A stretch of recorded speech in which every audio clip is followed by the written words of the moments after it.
ರಾಜಧಾನಿ ಬೆಂಗಳೂರು ಸೇರಿದಂತೆ ವಿವಿಧ ಜಿಲ್ಲೆಗಳಲ್ಲಿ ಇಂದಿನಿಂದ 4 ದಿನಗಳ ಕಾಲ ಮಳೆ ಸುರಿಯಲಿದೆ ಎಂದು ಭಾರತೀಯ ಹವಾಮಾನ ಇಲಾಖೆ ಮಾಹಿತಿ ನೀಡಿದೆ. ಏಪ್ರಿಲ್ 9ರವರೆಗೂ ರಾಜ್ಯದ ವಿವಿಧ ಜಿಲ್ಲೆಗಳಲ್ಲಿ ಗಾಳಿ ಸಹಿತ ಗುಡುಗು ಮಳೆಯಾಗಲಿದ್ದು 16 ಜಿಲ್ಲೆಗಳಲ್ಲಿ ಈಗಾಗಲೇ ಯೆಲ್ಲೋ ಅಲರ್ಟ್ ಘೋಷಣೆ ಮಾಡಲಾಗಿದೆ. ಇಂದಿನಿಂದ ಶುರುವಾಗುವ ಮಳೆಯ ಜೊತೆಗೆ ಗಂಟೆಗೆ 50 ಕಿಲೋಮೀಟರ್ ವೇಗದಲ್ಲಿ ಬಲವಾಗಿ ಗಾಳಿ ಬೀಸುವ ಸಾಧ್ಯತೆ ಇದೆ ಎಂದು ಹವಾಮಾನ ಇಲಾಖೆ ಹೇಳಿದೆ. ಅಲ್ಲದೆ ಮಳೆಯ ಜೊತೆಯಲ್ಲಿ ಗುಡುಗು ಮತ್ತು ಮಿಂಚಿನ ಆರ್ಭಟ ಕೂಡ ಇರಲಿದೆ ಎನ್ನಲಾಗಿದೆ.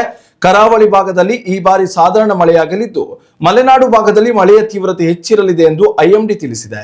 ಬೆಂಗಳೂರು ನಗರ, ಬೆಂಗಳೂರು ಗ್ರಾಮಾಂತರ, ಚಾಮರಾಜನಗರ, ಮೈಸೂರು, ರಾಮನಗರ, ಶಿವಮೊಗ್ಗ, ಹಾಸನ, ಕೊಡಗು, ಚಿಕ್ಕಮಗಳೂರು, ಉಡುಪಿ, ದಕ್ಷಿಣ ಕನ್ನಡ, ಉತ್ತರ ಕನ್ನಡ, ಧಾರವಾಡ, ಬೆಳಗಾವಿ, ಗದಗ, ಹಾವೇರಿ ಜಿಲ್ಲೆಗಳಲ್ಲಿ ಭಾರಿ ಮಳೆಯಾಗುವ ಸಾಧ್ಯತೆ ಇದ್ದು ಈ ಹಿನ್ನೆಲೆಯಲ್ಲಿ ಭಾರತೀಯ ಹವಾಮಾನ ಇಲಾಖೆ ಯೆಲ್ಲೋ ಅಲರ್ಟ್ ಘೋಷಿಸಿದೆ.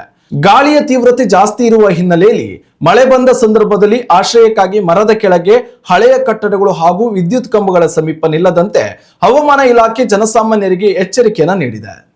ಉತ್ತಮ ಸಂಸ್ಕಾರಯುತ ಶಿಕ್ಷಣದೊಂದಿಗೆ VSS English medium CBSE school Udupi Muddur. ನರ್ಸರಿಯಿಂದ 10ನೇ ತರಗತಿವರೆಗೆ ಶಿಕ್ಷಣದ ಜೊತೆಗೆ 5ರಿಂದ 10ನೇ ತರಗತಿವರೆಗಿನ ವಿದ್ಯಾರ್ಥಿನಿಯರಿಗೆ ಉತ್ತಮ ಹಾಸ್ಟೆಲ್ ಸೌಲಭ್ಯವೂ ಇದೆ. ನಿಮ್ಮ ಮಕ್ಕಳ ಪ್ರವೇಶಾತಿಗಾಗಿ ಈ ಸಂಖ್ಯೆಗೆ ಕರೆ ಮಾಡಿ.